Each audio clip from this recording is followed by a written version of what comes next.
following is a presentation of KSL Sports. Hello, Cougar Nation. Top of the key, triple. Richie Saunders, fourth three-pointer of the night. Massive make. Every Monday night, we break down the Cougars' last game and look ahead to next week. Cougar Nation, brought to you by Central Bank. Here's BYU insider Mitch Harper and Matt Baiamonte on Utah's legacy home of the Cougars, KSL News Radio. Good evening, Cougar Nation. Welcome on in here to your show, Cougar Nation, and it's a March Madness edition. BYU basketball is dancing. They're going to be taking on the VCU Rams, the 11th seed, BYU, the 6th seed, out in Denver. We're going to be breaking it down over the next hour, taking your phone calls, 801-575-8255. How far will this BYU team go into the NCAA tournament? But, Matt, despite all the woes that BYU fans have endured in March Madnesses of the past, it's a new era under Kevin Young, and let's see how far this team can go. New era, no doubt about it, and it's a lot of fun to see how this team stacks up in that East region. Let's begin to break it down, Mitch. Cougar Nation, takeaways. Mitch and Matt analyze BYU's last week of play and what it means for the next week. A 6th seed for the BYU Cougars, and they will be in Denver. In Denver against the what are they, the Rams? That's right, VCU Rams. The VCU Rams, and their head coach, some ties to the state of Utah. Spent some time at Utah State for a minute before going to VCU. It's a fascinating matchup, Mitch, but I want to first get your takeaways on the draw, the matchups, the region, all of that. What's your top takeaway? I think it's a solid draw for BYU, and it's one where BYU can make a run. That's all I could ask for, because I had a feeling going in that it was going to be a 6. I mean, I was bracing myself for a potential 7.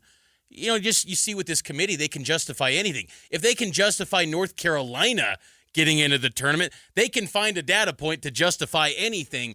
So I was bracing for the worst, and to get a 6th seed in Denver, I'll take that any day. I think that still the 6th seed has been a little bit of a cursed seed for BYU the last 2 times in the dance.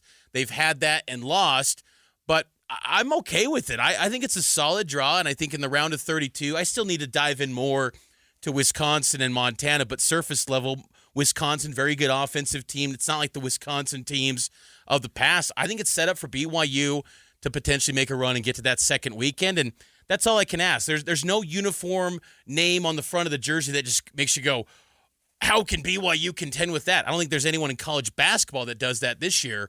I think it's a solid setup and draw for BYU. You touched on my biggest takeaway, which is the committee. I think this committee sucks, and I have no idea why they did some of the things that they did. For them to put in Texas and North Carolina, who have vastly different pros and cons, it makes no sense. If you want to put Texas in, you can't put North Carolina in, and vice versa. I hated it. And then if you look within our own conference, the Big 12, Iowa State, a 3? Iowa State is not much better than BYU, and if you look at the 2 head-to-head matchups, BYU won both of those. And I'm not saying that BYU deserved a 3. I'm not. I'm just saying 3 to 6 for that gap, that doesn't make any sense to me. And you got Arizona at 4, Kansas at 7. Kansas is not very good, and they're 1 seed higher than BYU. I really, outside of the top 2 seed lines, which I agreed with, I hated a lot from 3 to 16 across the board. It's frustrating because it feels like even in college basketball with this committee, what plagues college football is creeping into this in terms of the way that they analyze teams, or the lack of analysis in this case, where it's just, you know what, at the end of the day, we just want Texas and North Carolina. And you know what, just tell us that. When you get asked a question on the show, just tell the nation we want the big brands because they draw more eyeballs. Just tell us that. It would make us mad, but at least we'd have the truth, because I just don't understand it. Now, everything you said about the matchup, I agree with. I think BYU's in a favorable position. They've got a chance to make a run here, Mitch, but I don't understand this bracket. The logic doesn't make any sense, and that's frustrating to me. Yeah, there were 7 new committee members out of 12 on this year's committee. So more than half the committee brand new, and the trends that maybe we've known in the past maybe went out the door for the brands, and then to have the committee chair be a North Carolina guy, it was a little bit strange. And look, I think the Cougar fans are just kind of numb when it comes to seeding and matchups, to the point where getting a 6 seed, being the 5th place or 4th place team in the Big 12, a great league, gets you a 6. It's just like, well, you'll take it, I guess, because it's better than getting thrown into Providence. It's better than going to Lexington. Because I will say, and that's my second takeaway, going to Denver, I think, is a nice asset for BYU. Now, this is the 3rd NCAA tournament appearance BYU has made in Denver. 2011, they did it with Jimmer. They got to the Sweet 16. 2004, they played Syracuse, lost in the first round, gave up 43 points to Jerry McNamara. But I think that there's going to be a nice showing of Cougar fans that will show up and make either the drive or make that flight. It's going to be a little more affordable on short notice to get to Denver compared to Lexington or Wichita, Kansas, or Providence. So you say, okay, 6 seed, not the greatest spot, because a lot of 11 seeds historically in recent years knock off 6 seeds and make runs. That's kind of the seed of the Cinderella, is the 11 seed. But you say, okay, we don't get the great seed, but the geography is pretty nice, so all things equal. And at the end of the day, VCU, and we'll talk to a VCU insider coming up at 6:20, it is a mid-major team. BYU is now a power conference team. Act like it. Show up, be the big dog, and act like you're the far superior team talent-wise. VCU's good, and we'll get into the Rams. They got a good defense, and they're underrated offense, too, when you dive into some of their metrics. But I think it's all things considered, I like this draw for BYU. Yeah, that's my other takeaway, is that it is a favorable draw. Despite the low seed, which I'll reiterate, I think it was low. I think they deserved a 5. But the 6 seed, if you can get through VCU, which is a tough matchup in some respects. Yes. If you can get through that, I really like the possibilities after that. That Wisconsin team, as you mentioned, it's a good offensive team. BYU has proven if it's BYU versus a good offensive team and a bad defensive team, they can win those games. I'm not worried about that. The games that worry me are the Houstons of the world. And VCU is kind of like the Western family of Houston, a little bit, to draw a comparison. That's no disrespect to them. Houston is an elite brand. Yes. We're talking Apple, Amazon, Google. VCU's not that, but they're of the same cloth. They're of the same mold. They come from the same league as Duquesne. Yes. And from the East Coast, it's going to be a physical style in the A-10. And you got to think that Duquesne, I know they've got a new coaching staff, but you got to think that that's going to be a similar level of physicality. And you got to think that, guys like Richie, Foose, Dallin Hall, Trevenell, guys that all experienced that last year. I know this is a new BYU team, but hopefully they're better prepared this go-around to face an A-10 champ this year. Trevenell experienced that last year, and here's how he draws comparisons between that loss against Duquesne and this upcoming matchup against VCU. Yeah, we're sticking present to, this year. We're excited, and we just have different dudes on this team. I feel like we're a whole different team than last year. I feel like we have a lot of blue-collar guys, and, with Trey and Mo with their athleticism, with Kaba, and just our shooting ability. I'm really excited to play against a team like VCU. They're really well talented, really well coached, and so it's going to be a great matchup, and I'm excited for round 1. 801-575-8255. Get on board with us. Answer our question. How far will BYU go in the NCAA tournament? We want to hear from you. We want to hear your scorching hot take. Are you filling out the bracket old school, printing off a bracket saying BYU to the national title game? You going online saying, oh, they're going to get bounced in the round of 64? We want to hear it. 801-575-8255. I mean, this is the time of the year, Matt. As Coach Rose told us, former BYU great coach Dave Rose over the weekend, this is what you work all year for. You and I talking about BYU basketball every week on Cougar Sports Saturday and this show. It's the moments for this. You're talking about BYU hoops week in, day out for these moments. This is the time for BYU to show up, and great opportunity for Kevin Young in year 1 to try to make a run with this team. And he thinks they can make a run. Here's Kevin Young on what's ahead for the Cougars. Just the guys we have in our locker room, the confidence that they have, and just how we've been playing. We feel like we've been one of the best teams in the country, quite frankly, over the last, whatever it is, 30 days where, we've beaten a lot of good basketball teams, and that's the great thing about playing in the Big 12 is night in, night out, you're playing against some of the best teams in the country. So we feel like we're battle-tested. We feel like we've been through a lot. We have a lot of reference points, and we feel like just the momentum that we've had, we slowed down against Houston. Give them credit. They outplayed us. We did not play a good basketball game in that particular game, but prior to that, the confidence that our guys have been playing with is something that we'll rely on. Really excited for Kevin Young to get his first opportunity. Not many BYU coaches in their first year reached the NCAA tournament. Mark Pope would have been one of those guys, but COVID took away the big dance. Right. So you have to go back to Roger Reed in 1990 to find the last time a BYU head coach in his first season reached the big dance. It's been done by others, Liddell Anderson, some others as well, Stan Watts, but it doesn't happen very often, and BYU's got a special coach, and we'll see if he can, do things that other BYU coaches have not been able to do, and that's win in this tournament. Let's take a break. Cougar Nation brought to you by Central Bank. 133 years of trusted banking service, modern technology, and fast lending decisions. On the other side, let's get to know. How many things affect your life as much as slow traffic and bad weather? Listen tomorrow morning for Traffic and Weather Together every 10 minutes on the nines on KSL News Radio. Welcome back into Cougar Nation here on KSL News Radio. Mitch Harper and Matt Baiamonte with you. It's March Madness. Number 6 seed BYU in the East region going to be taking on number 11 seed VCU Rams, and tip-off will be at 2:05 p.m. Mountain Time. We'll have extended pregame getting started at noon from Denver. We'll have you covered for the Cougars and the Rams. Should be a good one on Thursday. I always love the weekday afternoon games because it has the true feeling of March Madness. You're distracted from work. You're not no one's working on Thursday. No one cares about work. So it's going to be a lot of fun.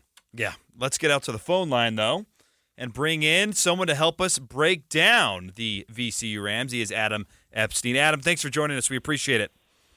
Yeah, no problem, guys. Looking forward to this matchup. It really should be a good one, Adam. And, again, Adam Epstein, 910 The Fan in Richmond, covers VCU. And Adam, this VCU team is red hot. BYU comes in 9 out of their last 10 they've won. 12 out of the last 14, I believe, for VCU. This team is rolling. What's working so well for the Rams right now?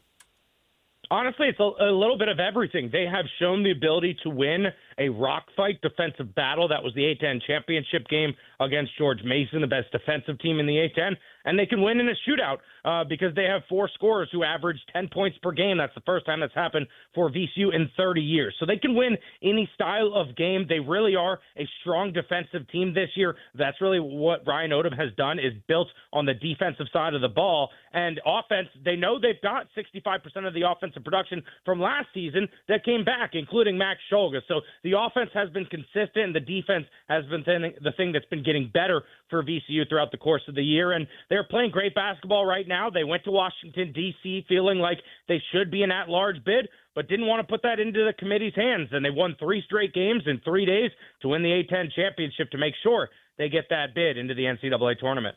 Adam, what makes VCU such a good defensive team? Because that's, I feel like, the narrative with this group nationally is that that's their calling card on the defensive end. But why are they so good defensively?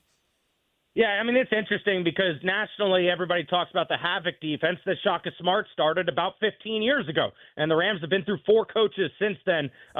So it's a completely different style. Ryan Odom comes in, he's an offensive-minded coach, but he brought with him guys that played for Shaka Smart, so they understand the havoc.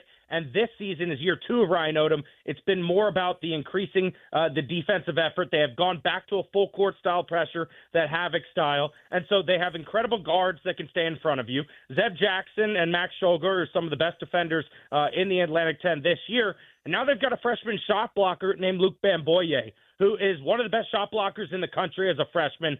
He was spectacular the last 3 days in the A-10 tournament, and that's what he is. He is a rim-protecting big. He's not going to do much on the offensive end except for, catch, lobs and alley-oops and dunks. But on defense, He protects the rim, and that's what makes VCU so good defensively. Talking with Adam Epstein, breaking down the VCU Rams here on KSL News Radio. You can listen to Adam on 910 The Fan in Richmond. And Adam, Ryan Odom had some really highly efficient offenses at Utah State when he was out here, this part of the country. What's the offense like with VCU? Is it more that 5-out efficient shooters? That's what I remember when he was with the Aggies. Yeah, no, to be honest with you, I think Ryan Odom is looking forward to this matchup. But we've played New Mexico this year, lost. Nevada lost. Colorado State won. So they really like playing against, teams from the Northwest there. Of course, he was at Utah State, so he should have some familiarity. And on offense, the ball is ping-ponging around. It's not much one-on-one ball at all. It's drive and dish, sort of like what you saw at UMBC when they beat UVA, drive and kick it out, as they surround Luke Bamboye, the shot blocker, with 4 shooters. And that what makes VCU so hard to defend is if you help off at all, somebody is going to be open, and they are most likely at least a 32% three-point shooter. So they've got shooters in the starting lineup. They've got 2 or 3 shooters off the bench, and this is one of the deepest teams that VCU has had. There have been a lot of comparisons here in Richmond to the 2011 Final Four squad, and this year's squad is about 23 pointers away from breaking their record all time here in VCU history. So they've got 3-point shooters. They've got defense. I mean, this team can do everything. They have what it takes to be a second weekend of the NCAA tournament team. That's why we were so excited to see them win the Atlantic 10 and not just put it into the committee's hands. What are some areas of attack that you think VCU can take advantage of this BYU team? No, I need to look into BYU and how you guys will look to defend VCU, but I really think it comes down to VCU's offensive game here and the scores that they have at the guard position. They have the guard play with Max Scholga, A-10 Player of the Year, and Joe Bamisile, who's averaging 15 points per game, to go with any of the guards around the country. And then they've got the 6th Man of the Year in the A-10 and Zeb Jackson, who began his career at Michigan in a Power 5 and has come off the bench this year simply because he was injured to start the season and they didn't want to mess with the rotations. So you have a star coming off the bench in Zeb Jackson, who's averaging 10 points per game. So they've got scorers off the bench, and really I think it's going to come down to the 3-point shooting for VCU. They won 3 games in 3 days without shooting above their average from the 3-point line, so they have not peaked yet at this point this season. Adam, last thing for you. What's maybe the one area on this VCU team heading into March Madness that's maybe a question mark or an area that needs to improve with this team on a more consistent basis? Yeah, no, it's the whistles. It really is. The refs, if they get control of this game, that's when VCU gets in trouble. If they start getting the fouls racking up, all of a sudden, it feels like every time down the court, BYU is getting at least free throws because they're in the double bonus. You go back to the losses this season. VCU lost to a Seton Hall team that's not very good, but because Chauncey Jenkins from Seton Hall drove to the basket and got free throws, the final 4 or 5 possessions of that game, he just lived at the free throw line. So VCU is such an aggressive defensive team. Sometimes the fouling could get in their way, and it can be an issue. So you got to make sure that they defend without fouling in the second half, because I think this is going to be a high-scoring game. I think VCU wants to push the tempo. They want to go toe-to-toe with BYU here and make this a high-scoring game because they believe they can get the clutch stops, hopefully without fouling. He's Adam Epstein. You can listen to his work, 910 The Fan in Richmond. He'll be in Denver. I'll see you there in Denver. Adam, thanks for the breakdown on the Rams. Yeah, no problem, man. Looking forward to it. That's Adam Epstein here on Cougar Nation on KSL News Radio. News, traffic, and weather. Cougar Nation sponsored by Central Bank. Be ready for BYU Game Day. Download the KSL News Radio app to stream BYU games, plus breaking news during the week. That's the app for KSL News Radio. The Cougs are going dancing. They will play Thursday at 2 p.m. Brad Nessler on the call, TNT, I believe, right? That is right. And they're back in the tournament. And we want to know how far they're going to go. And we want to get you, Cougar Nation, on the show, giving us your thoughts. What are your concerns? How far will they go? 801-575-8255. I think they're going to go far. I have picked them, Mitch, to go to the Elite Eight. And it's not because I'm a blue-goggled homer, I just look at the matchups, and I feel like if they're either going to lose or they're going to go to the next weekend, in my opinion. I'm kind of with you. I feel like this game, this VCU game, they just need one.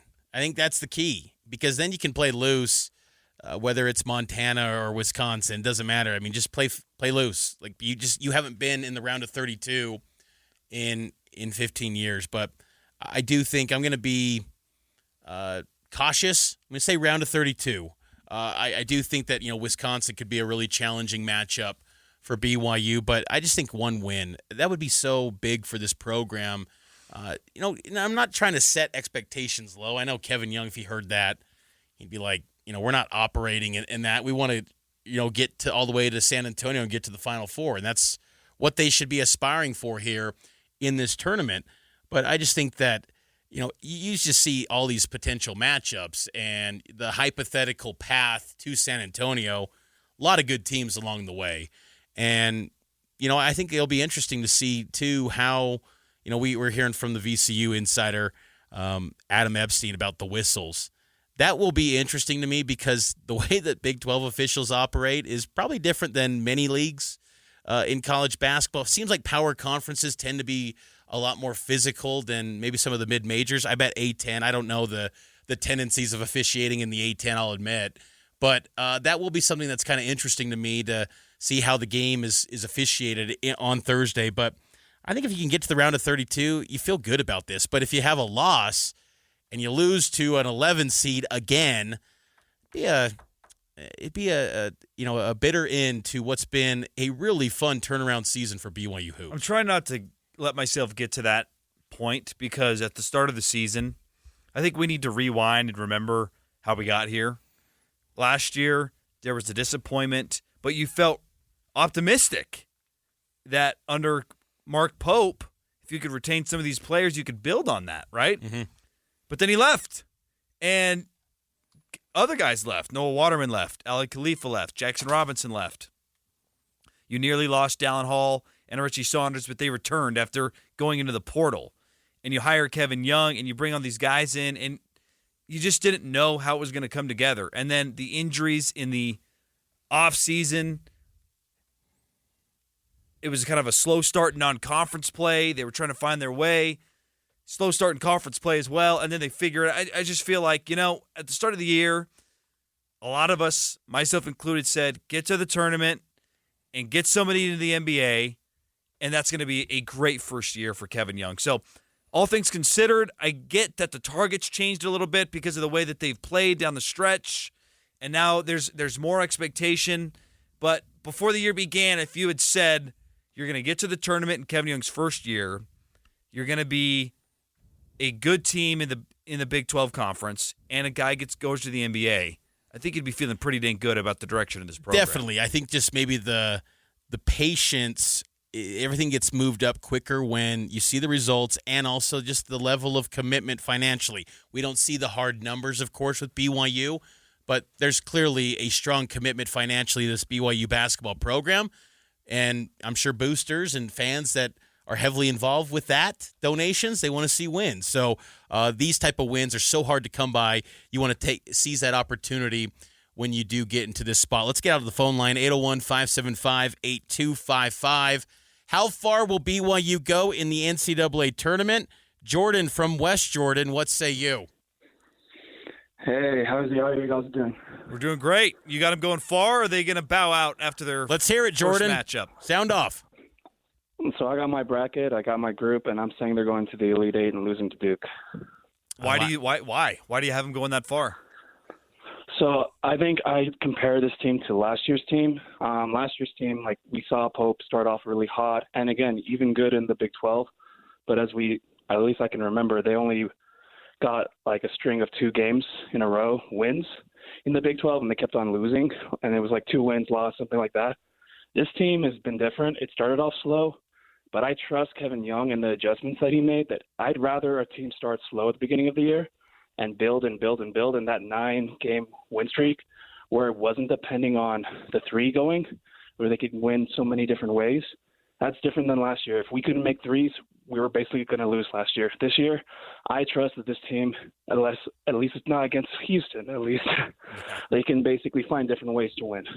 Thanks for the call, Jordan. It's a good point, I think, that this team is built different than last year's team, and they have found other ways to win. Jordan has them going to the Elite Eight. There's a lot of people, I think, that are making BYU that trendy Elite Some national Eight team. Guys, too. Yeah. Matt Norlander, I believe, from CBS had him going to the Elite Eight. Seth Davis posed that possibility. I think Andy Katz had that as well.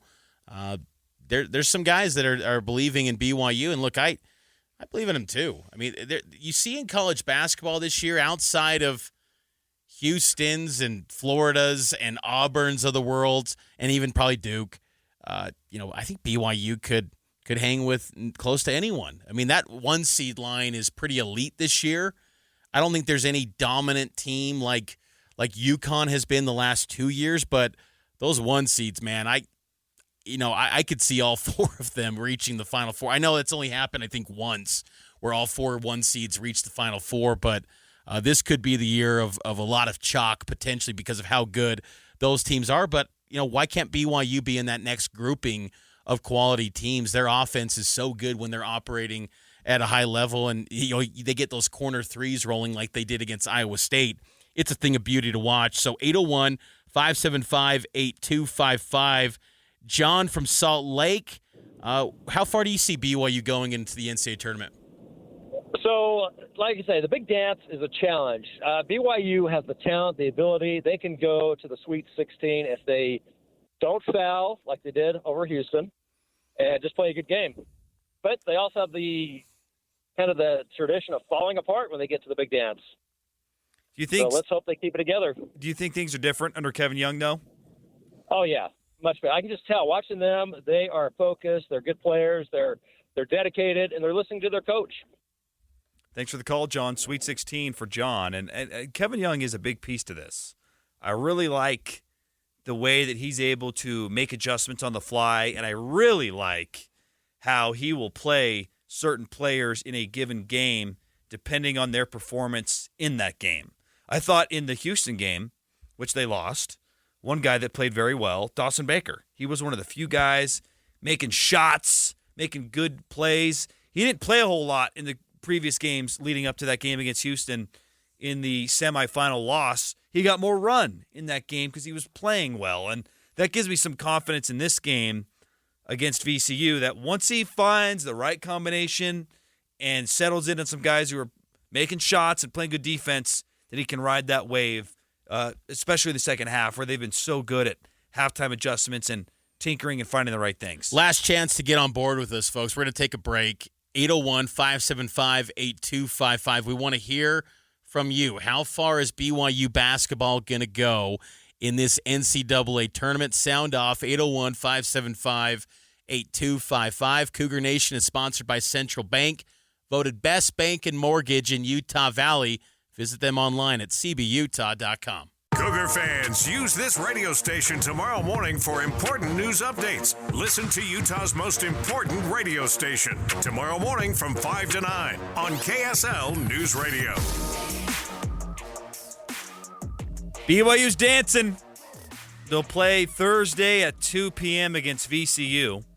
And this is your last chance to get on your show. Cougar Nation, 801-575-8255. How far will they go? I've got them in the Elite Eight in my bracket. We've had a couple fans call in as well, expecting them to advance beyond this opening matchup against VCU. Maybe it's your turn to reveal how far you have them in your bracket, Mitch. Sweet 16. I've got them going to the Sweet 16. I'm going to lean in, and I know I'm always pretty cautious, and I said even earlier, like round of 32, I'm going to say Sweet 16. I'm going to go with it because I do believe that BYU will get production every single game from Richie Saunders. I can bank on him. The wild card to me is Jagor Denman. Yep. You know, if he becomes the star that we saw early in the year, where he's racking up Freshman of the Week honors and breaking freshman records, if BYU gets that guy, they're definitely going to go to the second weekend. But If they he can struggles, also get the flip side, which is you can't play him against an aggressive defense. right, and that's the concern. And I think that still BYU can win games as they've done in some really historic venues. But because Dallin Hall's been key in BYU's turnaround in February and March. But I just feel like he is the X factor to me for BYU, that if they want to go on a deep run, Yegor's got to be that 5-star talent that they signed, and he's got to deliver. And I think that it'll be nice too. You'd like to think that getting into a matchup where the teams don't know each other that well, feels like in the Big 12, by these teams just naturally watching film and seeing BYU over and over, even if they're not prepping for BYU, they're always seeing BYU personnel in their film study, because in league play, everyone knows everything.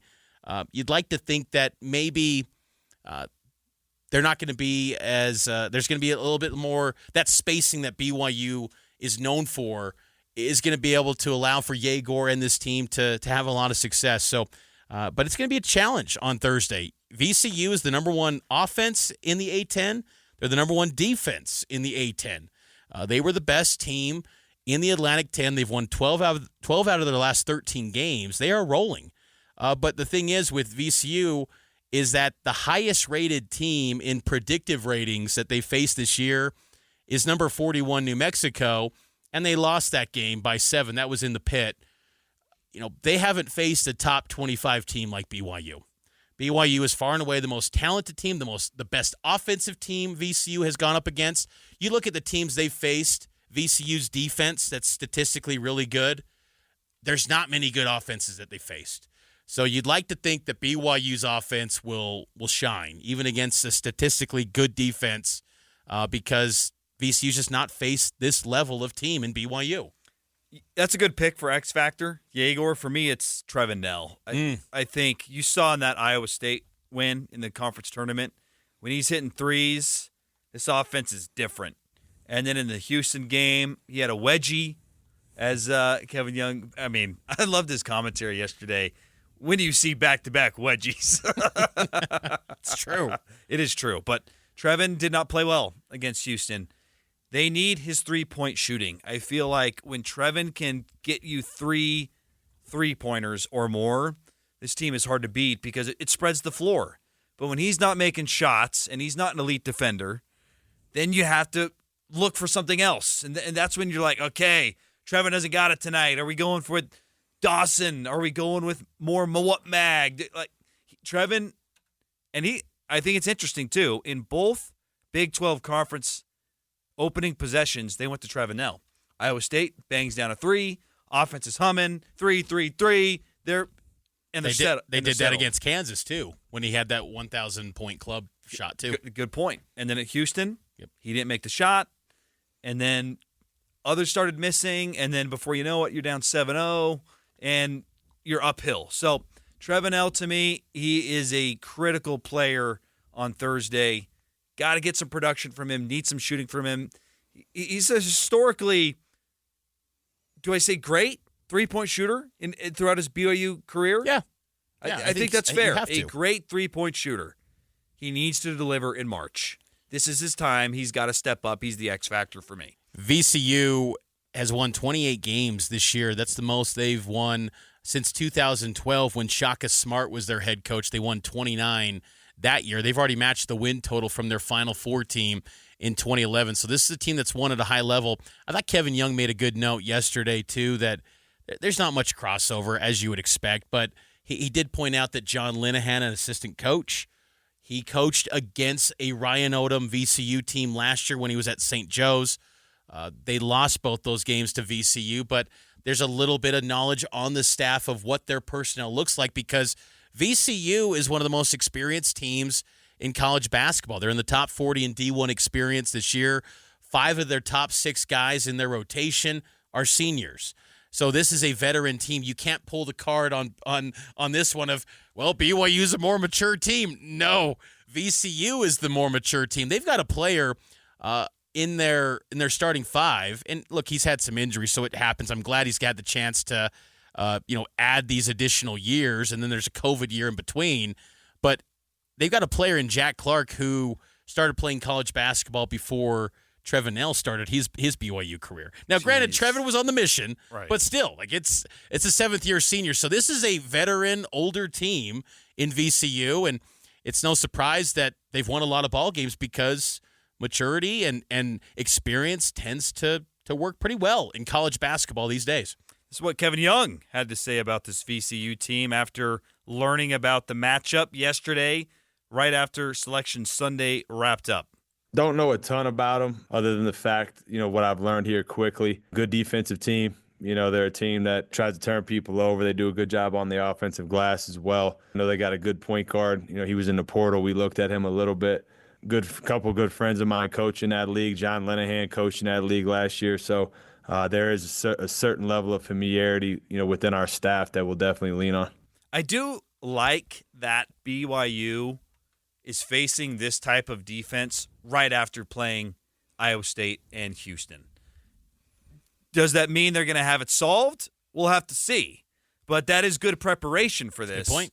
To having gone through it 2 times in the last week. Now, they have struggled at times against this too, so how much improvement can be made? But I do think that Houston matchup, which look, it wouldn't have bothered me if they had lost to Iowa State in that opening game.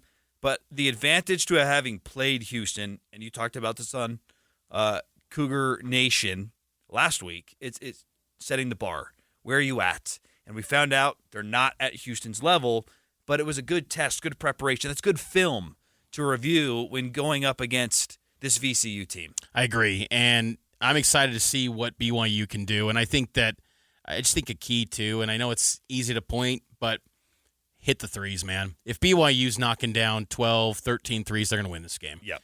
If they are in that 5 to 8 territory, it could be down to the wire, and it could be that 50-50 game that some of the prognostications maybe have for this contest. But if this BYU team is hitting the 3, and I know it's not live and die by the 3 like last year. There's more substance. There's more nuance with this group, but that always helps BYU. And this team, if they're hitting that 3 ball like they can, because they're an excellent shooting team, this team's going to win. They're going to advance, and that's all Cougar fans want to see. Yeah, good point. So the game is Thursday at 2. You can listen to it here on KSL News Radio. Extended pregame, I believe. At high noon from Denver. So keep it locked in to KSL News Radio as we get you ready for Kevin Young's first trip in the NCAA tournament. The 6-seed Cougars in Denver. Last time BYU was in Denver, they went to the Sweet 16 with Jimmer Fredette. So this is a good place to be if you're BYU basketball. We'll see if they can keep this great debut year going for KY and the Cougars. We'll talk to you Thursday at high noon for extended pregame coverage.